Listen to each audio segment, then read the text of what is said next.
আসসালামু আলাইকুম। Auto crop care লিমিটেডের পক্ষ থেকে কৃষক বন্ধুদের শুভেচ্ছা ও মোবারকবাদ।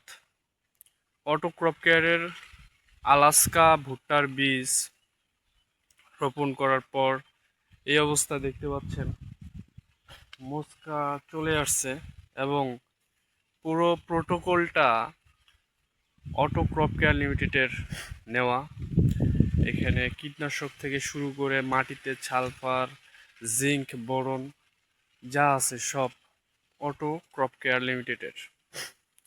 তো আলহামদুলিল্লাহ, অটো ক্রপ কেয়ারের যে ভুট্টার বীজ এবং সার কীটনাশক ব্যবহার করা হয়েছে, সেখানে দেখা যায় এই ক্ষেত এবং পার্শ্ববর্তী ক্ষেত দেখতে পাচ্ছেন অনেক পার্থক্য।